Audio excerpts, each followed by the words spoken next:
Teresa with Hick-A-Billy LLC. So I did a short yesterday, a short video on eating thistle. Wasn't very detailed and whatnot, but I'd like to explain myself if you don't mind. Um, so I decided that I wanted to eat cleanly and know where my food's coming from just because I don't trust what is in our food sources anymore at the grocery store. So my goal is to grow my own food, whether it be plant or meat. I have decided that I'm not going to be doing this anymore. So I'm going to do my best to avoid having to bring home food from the grocery store. My vegetable source, fruit and vegetable source, will be from what I'm growing. Um, from previous videos, you've seen that I've been collecting wild fruits that grow native here because of our environment. I am trying to grow some non-native wild plants in addition, but I have to let them get established and be able to produce for me. So that's going to take a minute. So in the meantime, what am I supposed to do, right?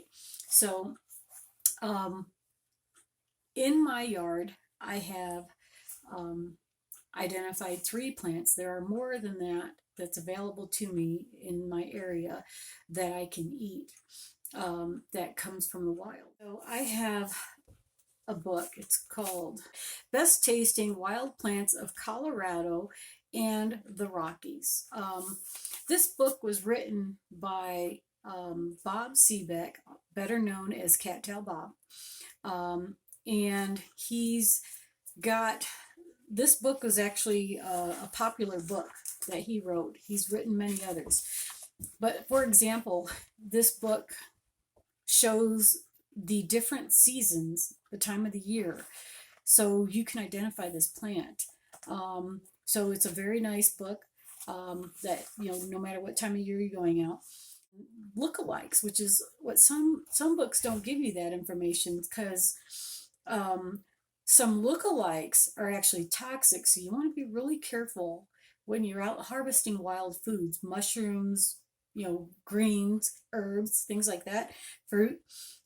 You want to make sure you're not going to grab the wrong plant. Or another thing that I learned in the class that I took, several classes that I took with Cattail Bob, is that where you're getting your plant from. You want to look at surrounding plants. So if I were to pick, say, for example, wild mint, water mint, what is it? Horse mint, bee balm is a mint, those kinds of things. If it's growing next to a plant that's actually toxic, they can actually absorb some of the chemicals they share, plants share underground, and they could absorb some of those toxic chemicals that could make you sick. So you need to be really careful on when you do harvest wild edibles. So it also will tell you on the lookalikes whether they're okay, that they're edible, or if they're toxic, and how to identify them. So I really love this book. He quit writing this particular book, or he quit publishing this book because he wrote a new one, and I haven't seen the new one. And this was back in the, let's see when I do this. I think it was 2010. I think 2010 when I started taking these classes with Cattail Bob, and through the community college, and so he was writing a new one that was even better than this one, and I don't know the name of it. So, but I do refer to this quite a bit for edible plants. This is for the Rocky Mountains, so you might want to find other books that would be similar, that will help you in the area that you live in for native plants. But I knew that the dandelion, the thistle, and lamb's quarter grows all over North America. And those are basically what I've been eating to sustain my vegetable side, of my greens side of my meals that I prepare. So to try to have as clean as I can get. So let me show you those plants, and this is why I'm eating thistle. This is why I'm eating lamb's quarter, basically to help me um, sustain and have balanced meals that are clean um, until my garden kicks in. So here you go. Okay, so everybody knows this spiny, nasty thing here. This is a thistle. Um, and I made a dish with this last night. It's a rice porridge. And I've been trying to get my husband to eat some of these wild greens, and he doesn't like the bitterness of the dandelions. The lamb's quarter isn't quite as bitter, and he's okay with that. But when I cooked up this dish last night, the rice porridge, and we cook. You want to cook thistle. It actually was. He was happy to eat it. But in particular, yes, you need to cook it. Now, I had took the time to, you take out the middle spine of the leaves, and then you want to cut off each of these little thorns on the edges here. And that is so time consuming. And I did an omelet with it again this morning. And I've come to the conclusion that this is such a pain in the butt. I would say I would eat this as a survival tool where I need food because it's just so much work to eat it. But it is edible, it is nutritious. And there are a lot of things out here that you can eat for a food source. So you don't really have to stick to just this. But it is good. It's very delicious. And then so thistle is one, and I did mention lamb's quarter, so let me show you the lamb. Okay, so lamb's quarter, this is all young lamb's quarter, but as you can see, it's a freaking carpet. It grows really well here on my property. They like disturbed soils. So we have lots of disturbed soil around here because we do some digging and moving stuff around as we're trying to build our infrastructure.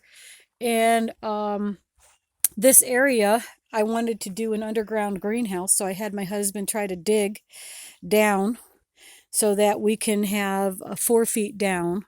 And he didn't quite make it because it's very rocky here. These are the types of boulders and rocks that we pull out of the ground. I mean, big, giant boulders. So it's really difficult. You got to have big machinery to get this down, and we were using our skid loader. So we need to have a backhoe to come in here and dig down enough so that we could build our walls and have an underground greenhouse.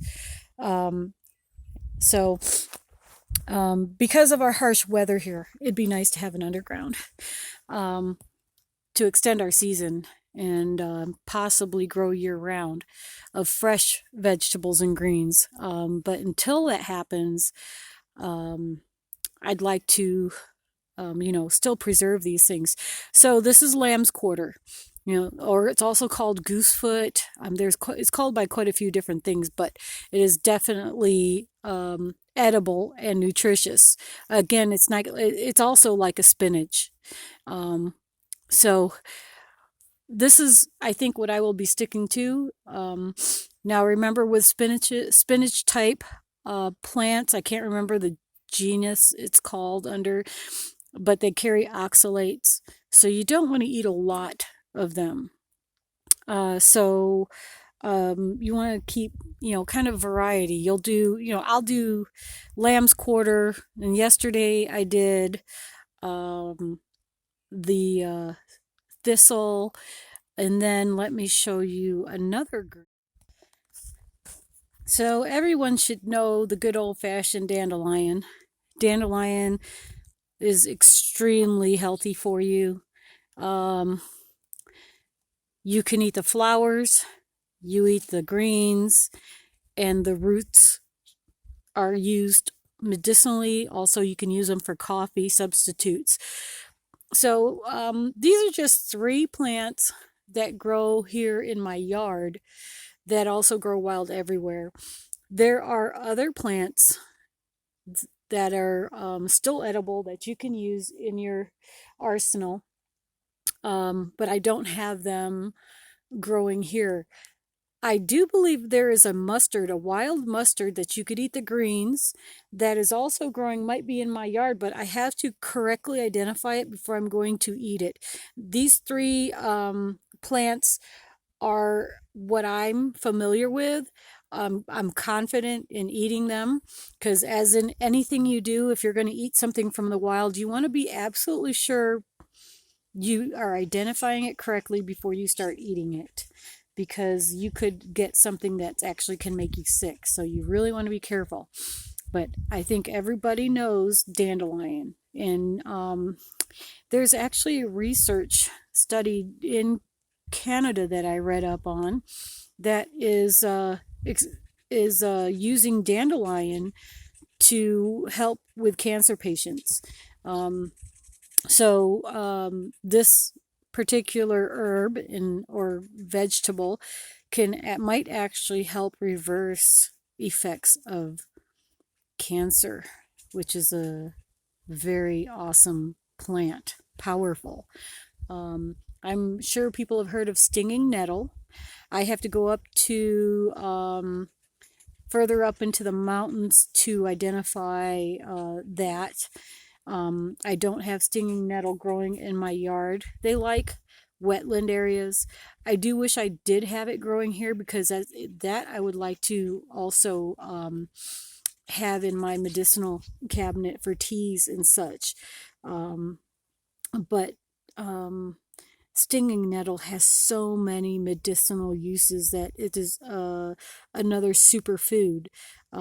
So these are kinds of things that I can be eating until my garden kicks in, and I can have, zucchini, carrots, lettuces. What did I plant? I planted peppers, tomatoes, things like that to hold. These things here are what's going to hold me through until my garden kicks in. So I just wanted to share that with everyone. Let's see what else. Oh, there's herbs. That's the other thing. Who cooks without putting spices in their food? Here it is. This right here. This is called pennycress. These become white when they're ready, and you'll see a black seed in the middle. And that is a peppery spice that you could use as a pepper. So that also is a nice to have. And I believe the leaves are edible too. I need to double check that with my book for reference on pennycress. I want to say that the pennycress is more like a garlicky flavor. So, when you're cooking your vegetables and whatnot, it's nice to have some good additional flavors like onions. We have wild onions out here. I'd like to try and find some on my property, but my goats love the wild onions, so they eat them before they get very big, so I can't even find them.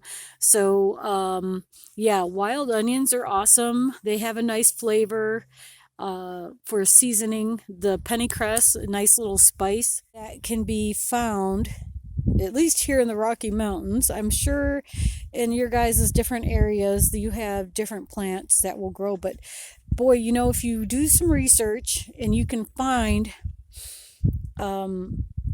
those plants, if for any need that you guys need food or something that's clean, provided you know where it's growing at, you've got food. You're surrounded by food sources all around you. Clean food sources, but you got to find it. You got to look hard. Okay, so I forgot about the prickly pear in my pasture, which is a good vegetable that I can also eat. Okay, so this is prickly pear. You guys have heard me bellyache up and down about these dang things in my pasture. And this one's been kind of beat up a little bit. You can see my goats have kind of tore it up a bit. But these, actually, I'm looking at these leaflets here. These are called modified leaves. So they are actually this year, because of all the rain, quite fat. And I tried these. I think it was last year. I was collecting the fruit off of them. I could see it looks like the goats have been kind of nibbling off of it because they don't care about thorns. But I'm seeing that these are quite fat. So, but I tried them and they didn't have really any flavor. And that was actually due to I think the drought. I'm going to try it again. So you're supposed to burn off these big old things, peel it, and you can pickle them. The fruit on them, which we aren't at that stage yet, but they'll flower. These will become flowers right there, and beautiful flowers. And then there'll be fruit on there, and I've seen recipes for prickly pear smoothies and stuff like that, and I have not yet found why. Because, like I said, I tried it during the drought years and they had no flavor. So I'm kind of curious to see if, with all our rains we are having right now, whether these are going to be just or any tastier. Hopefully they'll be tastier, or maybe they'll be really good as pickled.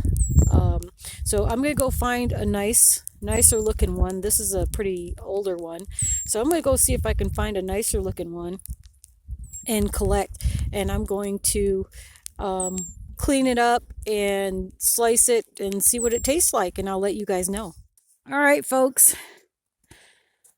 Thank you for watching. Good luck with your gardens, and I wish you many, many harvests off of your foods. And good luck with that no meat challenge, you guys. I wish you the best on that. That is something that I will not be able to do because I just crave meat. I tried it once when a friend of mine's daughter was going to go vegetarian, and I was like, I'm going to try that, and that just didn't work out for me. So I already know I can't do that, but I can do a cleaner eating though. And that's that's my goal for myself, is to do cleaner eating and know what my food is eating, so that my body stays healthy the way God intended. All right, folks, thank you much.